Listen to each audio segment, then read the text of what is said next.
ವಾಗರ್ಥಾವ ಸಂಪೃಕ್ತ ವಾಗರ್ಥ ಪ್ರತಿಪತ್ತಯೇ ಜಗತ ಪಿತರವಂತೆ ಪಾರ್ವತಿ ಪರಮೇಶ್ವರು ಕುಲದೈವನು ಆರಾಧ್ಯ ದೈವನೂ ಆಗಿರ್ತಕ್ಕಂತಹ ಆ ಪರಮೇಶ್ವರನ ಪಾದಾರವಿಂದಕ್ಕೆ ನಮಿಸುತ್ತಾ ಭೃಗು ಮಹರ್ಷಿಯ ಪುತ್ರನಾದ ಈ ಶುಕ್ರಾಚಾರ್ಯ ಹರನಿಂದಲೇ ಸಕಲ ವಿದ್ಯೆಗಳನ್ನು ಕಲಿತು ವೇದ ಶಾಸ್ತ್ರ ಪುರಾಣಗಳಲ್ಲಿ ಪಾಂಡಿತ್ಯವನ್ನು ಹೊಂದಿ ದೇವಗುರಾಗಬೇಕೆಂದು ಬಯಸಿದವ.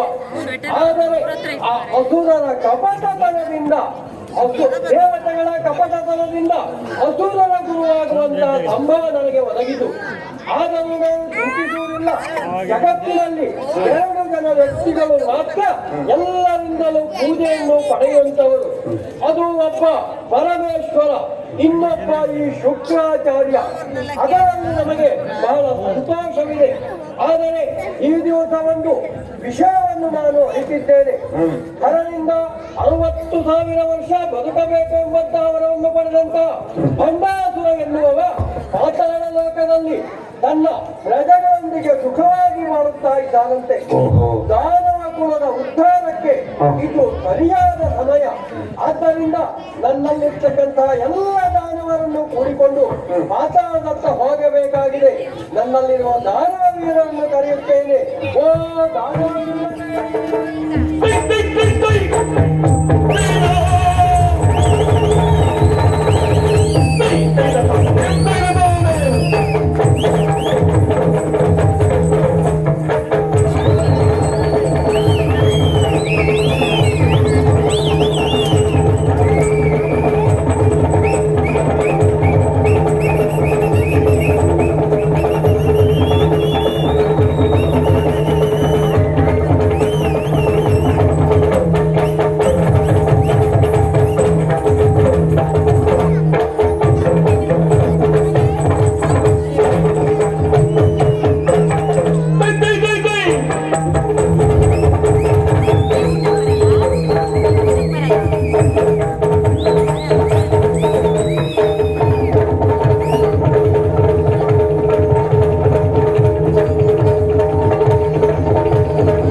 ಆದರೆ ಮನಸ್ಸಿಗೆ ಬಹಳ ಸಂತೋಷವಾಗುತ್ತಾ ಇದೆ. ಇಲ್ಲಿಯವರೆಗೆ ಮಾಡಿದಂತಹ ಎಲ್ಲ ಕೆಲಸಗಳು ಸಮರ್ಥವಾಗಿ ನಿಭಾಯಿಸುತ್ತಾ ಇದ್ದೀರಿ. ಹಾಗಾಗಿ ಒಂದು ವಿಷಯವನ್ನು ನಿಮ್ಮಲ್ಲಿ ತಿಳಿಸಬೇಕಾಗಿದೆ. ಏನು ಗೊತ್ತಾ? ಮಾನವ ಕುಲದ ಉದ್ಧಾರ ಇನ್ನು ಸನ್ನಿಹಿತವಾಗಿದೆ. ಹಾಗೆಂದರೆ ಗಂಡಾಸುರ ಎನ್ನುವಂತಹ ವೀರನು ಪಾತಾಳದಲ್ಲಿ ಹರನ ವನಮನದಿಂದ ತಾನೇ ತಾನಾಗಿ ಬೆಳೆಯುತ್ತಾ ಇದ್ದಾನೆ. ಆದ್ದರಿಂದ ನಿಮ್ಮನ್ನೆಲ್ಲ ಕರೆದುಕೊಂಡು ಅಲ್ಲಿಯವರೆಗಾಗಿ ಹೋಗಿದ್ದೇನೆ.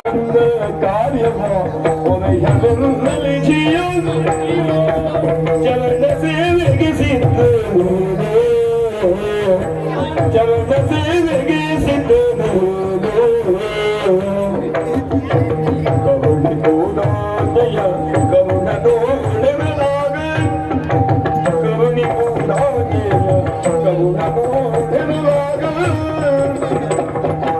ವರದ ಚುಕ್ಕ ಜಾನ್ಯನು.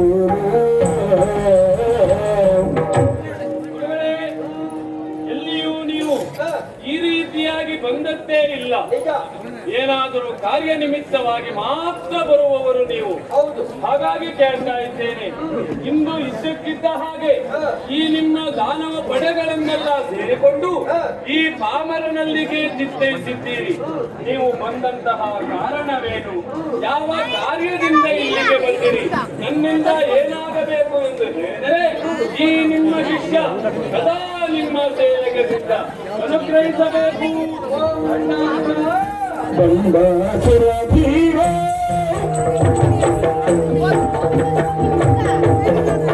ಬಂಡಾಸುರ ಧೀರ ಸಮರ ಪ್ರಚಂಡ ಕುಲೋಧ ಸಮರ ಪ್ರಚಂಡ ಕುಲೋಧಾರ ದಂಡಕಾರಿಯ ಕರುಣಾಮೃತವ ದಂಡಕಾರಿಯ ಕರುಣಾಮೃತವ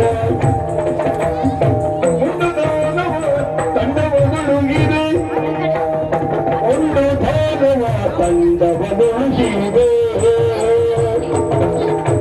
ಬಂಡಾಸುರ ದೇವ ಸಮರದ ದಂಡ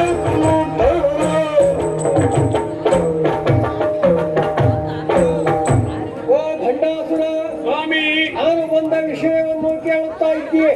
ಬಹಳ ಕುತೂಹಲನೂ ಕೂಡ ಆಗಿದ್ದೀಯೆ. ನಾನು ಬಂದದ್ದು ಯಾಕೆಂದರೆ ಯಾಕೆ? ನನ್ನಲ್ಲಿರ್ತಕ್ಕಂತಹ ದಾನವರಿಗೆ ಸರಿಯಾದ ಅಧಿಪತಿ ಎಂಬುದು ಇಲ್ಲ. ಹಾಗಾಗಿ ಅವರಿಗೆ ಯೋಗ್ಯನಾದ ಸಮರ್ಥನಾದ ನಾಯಕನನ್ನು ಹುಡುಕುತ್ತಾ ಇದ್ದೆ.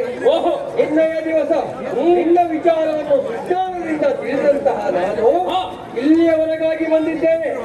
ಹರನ ವರಬಲದಿಂದ 60,000 ವರ್ಷ ಬಾಳಬೇಕು ಎಂಬುದಾಗಿ ನೀನು ವರವನ್ನು ಪಡೆದಿದ್ದೀಯೆ. ಅಷ್ಟೇ ಅಲ್ಲದೆ ಬ್ರಹ್ಮನಿಗೆ ಎದುರಾಗಿ ಸೃಷ್ಟಿಯನ್ನು ಮಾಡುವಂತಹ ವರವನ್ನು ಬೇಕು ಎಂದು ಕೇಳಿದಾಗ ಆ ಪರಶಿವ ತಥಾಸ್ತು ಎಂದು ಹೇಳಿದ್ದಾನೆ. ಅದೆಲ್ಲವನ್ನು ತಿಳಿದಂತಹ ನಾನು ಈ ಪಾತಾಳದವರೆಗಾಗಿ ಬಂದಿದ್ದೇನೆ. ಆದರೆ ಈ ಪಾತಾಳ ಎನ್ನುವುದು ನಿನಗೆ ಸೂಕ್ತವಾದ ಸ್ಥಳವಲ್ಲ. ಯಾಕೆ ಸ್ವಾಮಿ? ಹಾಗಾಗಿ ಕಟ್ಟಿಸು ನೀನೀಗ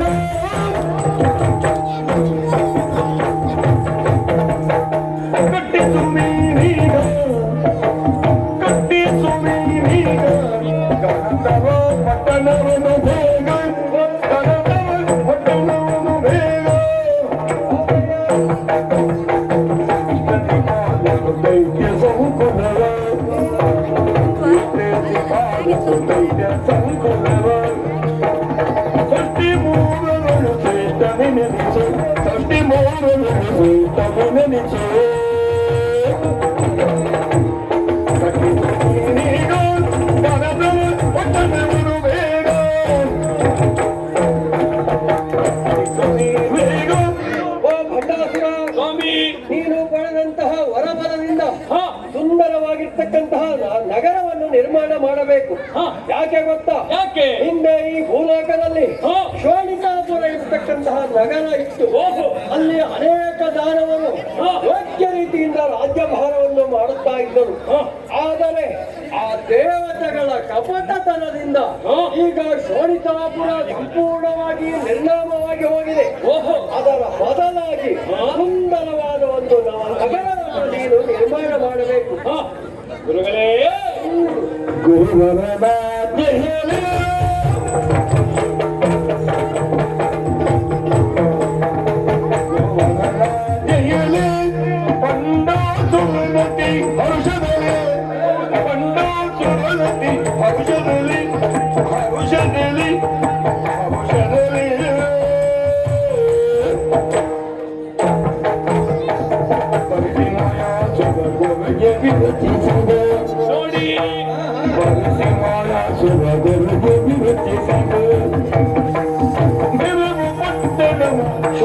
ಬರುವುದು ನೆರವು ಪಟ್ಟಣವು ಶೂನ್ಯತ ಬರುವುದು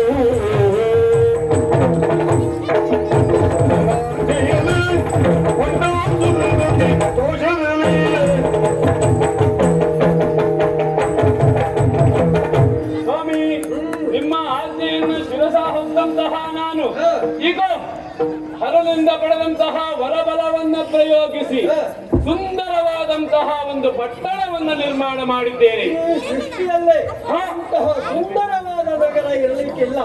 ಅಂತಹ ಸುಂದರವಾದ ನಗರವನ್ನು ನಿರ್ಮಾಣ ಮಾಡಿದ್ದೀವಿ. ಇದಕ್ಕೊಂದು ಹೆಸರು ಬೇಕಲ್ಲವ? ಅದನ್ನು ನೀವೇ ಸೂಚಿಸಬೇಕು. ಅದಕ್ಕೆ ಶೂನ್ಯಕಾಪುರ ಎಂಬುದಾಗಿ ನಾಮಕರಣವನ್ನು ಮಾಡುತ್ತಾ ಇದ್ದೇನೆ. ಹಾಗೆಯೇ ಆಗಲಿ. ಇಂದಿನಿಂದ ಈ ಪಟ್ಟಣ ಶೂನ್ಯಕಾಪುರ ಎಂದು ಎನಿಸುತ್ತದೆ. ಈ ಪಟ್ಟಣಕ್ಕೆ ಹೆಸರಿಟ್ಟರೆ ಸಾಕಾಗಲಿಲ್ಲ.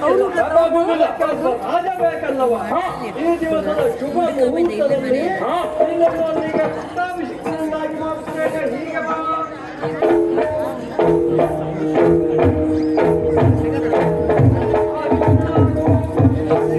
ಪಟ್ಟಾಸುರ ಸಿಂಹಾಸನದಲ್ಲಿ ಕೂಡಿಸಿದಲ್ಲಿ ನಿನಗೆ ಮಂತ್ರದಿಂದ ಅಭಿಮಂತ್ರಿತವಾಗಿರ್ತಕ್ಕಂಥ ಪ್ರಚೋದಕವನ್ನು ನಿನಗೆ ಅಭಿಷೇಕವನ್ನು ಮಾಡಿದ್ದೇನೆ.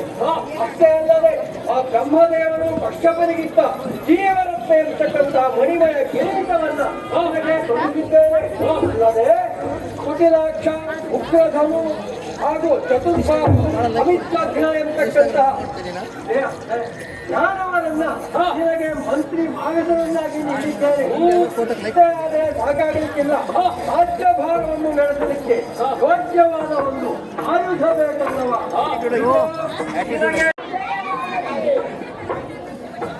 ಎಲ್ಲ ದಾನವರು ಕೂಡ ನಿನಗೆ ಜಯಘೋಷವನ್ನು ಹೇಳ್ತಾ ಇದ್ದಾರೆ. ಹೌದು ಸ್ವಾಮಿ. ಅಷ್ಟೇ ಅಲ್ಲದೆ ನಿನಗೆ ಇನ್ನು ಅನೇಕ ನೀತಿ ಬೋಧಗಳನ್ನು ಹೇಳುವವರಿದ್ದೇನೆ. ಏನದು?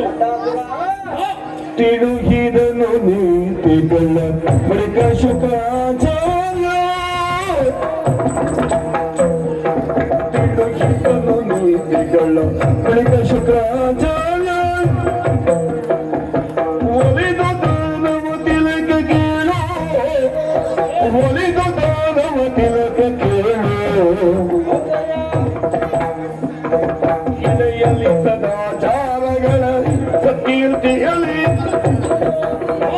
ಇಲೆಯಲ್ಲಿ ಸದಾಚಾರಗಳಲ್ಲಿ ಸತ್ಕೀರ್ತಿಯಲ್ಲಿ ತಣಿದವದು ಮೇಲೆ ನಿಪ ಬಾಳು ತಣಿದವದು ಮೇಲೆ ನಿಪ ಬಾಳು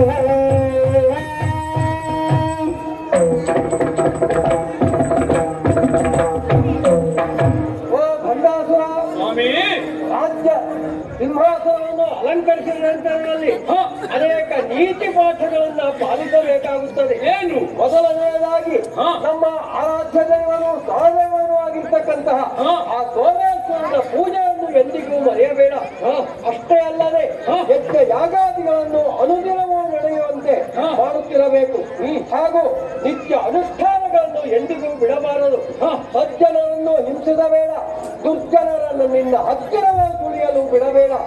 ಅಷ್ಟೇ ಅಲ್ಲದೆ ಇನ್ನೂ ಒಂದು ಮುಖ್ಯವಾಗಿರ್ತಕ್ಕಂಥ ಸೂಚನೆಯನ್ನು ನಿನಗೆ ನೀಡ್ತಾ ಇದ್ದೇನೆ. ಏನು ಸ್ವಾಮಿ? ಹೆಣ್ಣಿನೊಂದಿಗೆ ಪರಸ್ತ್ರೀ ವ್ಯಾಮೋಹದಿಂದ ಸದಾಕಾಲ ಅವಳ ಜೊತೆಯಲ್ಲಿ ಕಾಲವನ್ನು ಕಳೆಯುತ್ತಾ ನಿನ್ನ ನಿತ್ಯ ನೈಮಿತ್ತಿಕ ಕಾವ್ಯಗಳನ್ನ ಮರೆತೆ ಅಂತಾದರೆ ನಿನ್ನ ಅವಸಾನ ಸನ್ನಿಹಿತವಾಗುತ್ತದೆ. ಅಷ್ಟೇ ಅಲ್ಲದೆ ನಾನು ಬರುವಾಗಲೇ ತಾರಕಾಸುರ ಎಂತಕ್ಕಂಥ ಒಬ್ಬ ವೀರ ದಾನವನು ತನ್ನ 4 ಜನ ತಂಗಿಯರನ್ನು ನಿನಗೆ ವಿವಾಹವನ್ನು ಮಾಡುವುದಾಗಿ ನನ್ನೊಂದಿಗೆ ಹೇಳಿ ಕಳಿಸಿದ್ದ. ಅವನಿಗೆ ಶುಭ ಮುಹೂರ್ತವನ್ನು ಕೊಟ್ಟಿದ್ದಾಗಲೇ ಒಳ್ಳೆಯದಾಗಲಿ, ಸುಖದಿಂದ ರಾಜ್ಯಭಾರವನ್ನು ಮಾಡು. ನಾನಿನ್ನು ಹೋಗಿ ಬರುತ್ತೇನೆ. ನಮೋ ನಮಃ.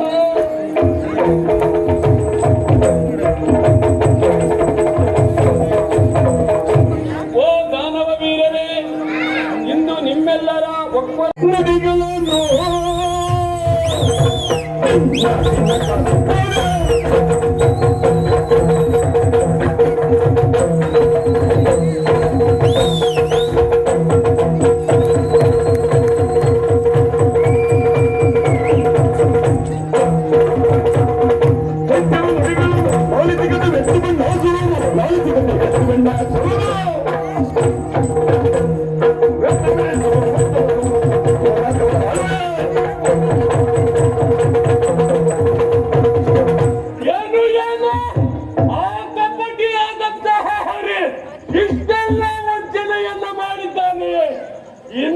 ಸುಮ್ಮನಿರುವುದರಲ್ಲಿ ಅರ್ಥವೇ ಇಲ್ಲ.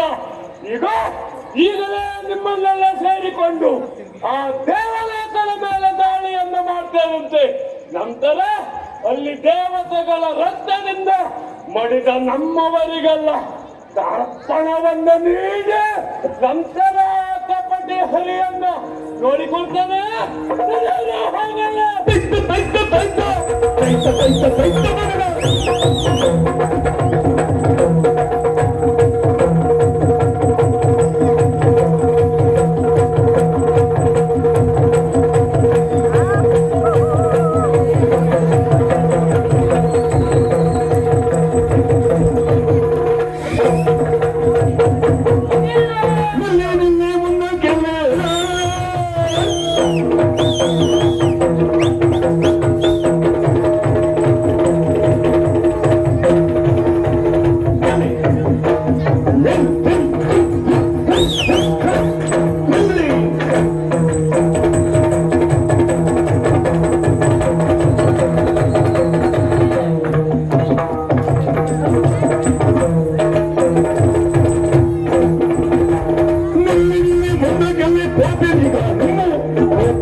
ನೀವು ಕೂಗುದ್ ಕೂಗಿದ್ರಿ ಈಗ ನನ್ನ ಹತ್ರಕ್ಕೆ ನಿಲ್ಲಕ್ಕಾಗ್ತಿಲ್ಲ. ಈಗ ಇವ್ರನ್ನ ಹೆಂಗ್ ನಿಲ್ಸೋದು ಮಾರ್ರೆ? ಬೇಕಿತ್ತೇನು? ನಿಲ್ರಿ ನಿಲ್ರಿ.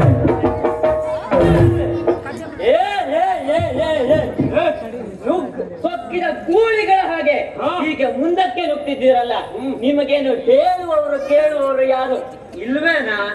ಯಾರ ನೀನು? ಇದನ್ನೆಲ್ಲ ಪ್ರಶ್ನೆ ಮಾಡುವಂತಹ ನೀನೇನಂತ ಬೇಕಲ್ಲ. ನಾನು ಈ ಪ್ರದೇಶಕ್ಕೆ ಇದು ಓ ಅದಕ್ಕೂ ಹಾಗಲ್ವಾ? ಮತ್ತೆ ಒಬ್ಬ ರಾಜನ ಅಧಿಕಾರ ಏನು? ಏನು? ಆತನ ಪ್ರದೇಶಕ್ಕೆ ಬೇರೆ ಯಾರನ್ನು ಅತಿಕ್ರಮಿಸದ ರೀತಿಯಲ್ಲಿ ನೋಡಿಕೊಳ್ಳುವುದು ಆತನ ಕೆಲಸ. ಅದೇ ರೀತಿ ಇದರ ಒಳಗೆ ಯಾರನ್ನೂ ಅತಿಕ್ರಮಿಸದ ರೀತಿಯಲ್ಲಿ ನೋಡಿಕೊಳ್ಳುವುದು ನನ್ನ ಕೆಲಸ. ಓ ಬಾಗಿಲು ಕಾಯುವ ಬಾಗಿಲು ಭಟ, ಅದನ್ನು ನೇರವಾಗಿ ಹೇಳಿದ್ರೆ ಆಗ್ತಿರ್ಲಿಲ್ಲ. ಎಲ್ಲವನ್ನೂ ನೇರವಾಗಿ ಹೇಳುವುದು ನಿನ್ನ ಜಾಯಮಾನದಲ್ಲಿ, ಇರುವುದನ್ನ ಸುತ್ತಿ ಬಳಸಿ ಹೇಳುವುದು ನನ್ನ ಜಾಯಮಾನದಲ್ಲಿ. ಓಹೋ, ಅದೆಲ್ಲ ಇರಲಿ. ನೀನು ಯಾರ? ನಾನು ಯಾರಂತ ಗೊತ್ತಾಗ್ಲಿಲ್ವೇನಾ? ಇಲ್ಲ. ದಾನವಕುಲ ಸಾರ್ವಭೌಮ ಭಂಡಾಸುರನನ್ನು ಕೇಳಿದ್ದೀಯಾ? ಅವ ಸತ್ತ ಹಾಳ ಬಡಿಲಿ. ನೀನು ಯಾರ? ಮಾತಾಡುವಾಗ ಜಾಗ್ರತೆ. ಆ ಭಂಡಾಸುರ ಅಂದರೆ ನಾನೇ. ಅದೆಲ್ಲ ಇರಲಿ. ನೀನು ಇಲ್ಲಿಗೆ ಯಾಕೆ ಬಂದೆ? ಏನು ಹೇಳು, ಹೊರಡು. ಈಗ ನಿನ್ನ ಪ್ರಭುವಾದಂತಹ ದೇವೇಂದ್ರನಲ್ಲಿ ದಾನವಕುಲ ಸಾರ್ವಭೌಮ ಭಂಡಾಸುರ ಬಂದಿದ್ದಾನೆ. ಆತನಿಗೆ ಈ ನಾಕವನ್ನ ಬಿಟ್ಟುಕೊಟ್ಟು ಇಲ್ಲಿನ ಸಮಸ್ತ ಸಂಪತ್ತುಗಳನ್ನ ಕಪ್ಪ ಕಾಣಿಕೆಯಾಗಿ ನೀಡಿದರೆ ಜೀವವನ್ನ ಉಳಿಸ್ತಾನಂತೆ. ಇಲ್ಲವಾದರೆ ಅವರನ್ನ ಇಲ್ಲಿಂದ ಹೆಡೆಮರೆ ತಟ್ಟಿ ನಮ್ಮ ಪುರಕ್ಕೆ ಒಯ್ತಾನೆ ಅಂತ ಆತನಿಗೆ ಹೋಗಿ ಸುದ್ದಿಯನ್ನ ಹೇಳು. ಆಯ್ತು, ನಾನು ಅಲ್ಲಿ ಹೋಗಿ ಹೇಳಿ ಬರ್ತೇನೆ. ಅಲ್ಲಿಯ ತನಕ ನೀನು ಇದನ್ನ ಕಾಯುತ್ತಾ ನಿಂತಿರು. ಈ ಬಾಗಿಲು ಕಾಯ್ಲಿಕ್ಕೆ ನಾ ಜನುವನ ಮತ್ತೆಂತದ? ಏನು? ಇದೇನು ಚದುರಂಗದ ಆಟ ಅಂತ ಅಂದುಕೊಂಡ್ಯಾ? ಯಾಕೆ? ನಾನು ಅಲ್ಲಿ ಹೋಗಿ ಹೇಳುವುದಂತೆ, ಅವ ನಿನಗೆ ನಾಕವನ್ನು ಬಿಟ್ಟು ಕೊಡುವುದಂತೆ. ಇದೆಲ್ಲ ಆಗೋದಲ್ಲ. ನೀನು ಅಲ್ಲಿಗೆ ಹೋಗುವುದೇ ಆದ್ರೆ ಮೊದಲು ನನ್ನಲ್ಲಿ ಯುದ್ಧ ಮಾಡು, ನಂತರ ಅಲ್ಲಿಗೆ ಹೋಗುವಂತೆ. ನಿನ್ನಲ್ಲಿ ಯುದ್ಧ ಮಾಡುವುದನ? ನಿನ್ನ ನೋಡಿದ್ರೆ ಯುದ್ಧ ಮಾಡುವ ಜನವೇ ಅಲ್ಲ ಹಾಗೆ ಕಾಣಿಸ್ತಾ ಇದ್ದೀಯ. ನನಗೂ ನಿನ್ನ ಮುಖ ನೋಡಿದರೆ ಒಂದು ಪ್ರದೇಶದ ರಾಜ ಅಂತಲೇ ಅನಿಸ್ತಾ ಇದೆ. ಮತ್ತೆಂತದ? ನೀನು ಯುದ್ಧ ಮಾಡುವುದೇ ಆದರೆ ಮೊದಲು ನನ್ನಲ್ಲಿ ಯುದ್ಧ ಮಾಡಿ ನಂತರ ಅಲ್ಲಿಗೆ ತೆರಳುವಂತೆ. ಯುದ್ಧವೇ ನಿನ್ನ ನಿರ್ಧಾರ ಅಂತಾದ್ರೆ ಇದು ನಿನಗೆ ಒಂದು ಆಯ್ಕೆಯ ಸ್ವತಂತ್ರವನ್ನ ನಾನು ನೀಡ್ತಾ ಇದ್ದೇನೆ. ಏನು? ನಾವಿಷ್ಟು ಮಂದಿ ಇಲ್ಲಿ ಬಂದಿದ್ದೇವೆ. ಇವರಲ್ಲಿ ನೀನು ಯಾರನ್ನ ಬೇಕಾದರೂ ಯುದ್ಧಕ್ಕೆ ಆಯ್ಕೆ ಮಾಡಿಕೊಳ್ಳಬಹುದು. ಅವರು ನಿನ್ನೊಂದಿಗೆ ಯುದ್ಧವನ್ನ ಮುಂದುವರಿಸುತ್ತಾರೆ. ಇದರಲ್ಲಿ ಯಾರನ್ನ ಬೇಕಾದರೂ ನಾನು ಆಯ್ಕೆ ಮಾಡಿಕೊಳ್ಳಬಹುದು. ಓ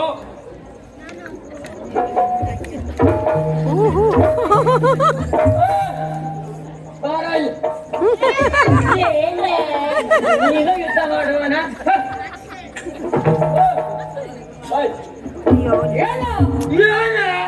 ನಿನಗಿಂತ ದೊಡ್ಡ ನನಗೂ ಹೋಗಕ್ ಬರ್ತದೆ. ನೀನು ಬೇಡ ನನಗೆ ಹೋಗ್. ಬಾರಲ್. ತೆಗಿಯ ಹ್ಯಾಂಗ್ ಮಾಡ್ತಕ್ಕಂತೆ ತೆಗಿಯ ಆಯುಧ ತೆಗಿಯ.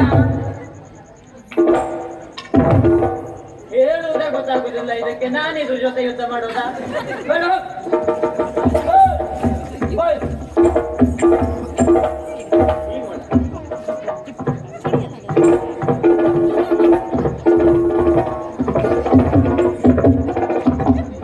ನಿನ್ನ ಮುಖವೇ ನನಗೆ ಸರಿ ಕಾಣುವುದಿಲ್ಲ. ನೀನು ಬೇಡ ಹೋಗು. ನಾನು ಯುದ್ಧ ಮಾಡುವುದೇ ಆದರೆ ನನಗೆ ಸರಿಸಾಟಿ ನೀನೇ ನನಗೆ. ಬಾರ ಮುಂದೆ.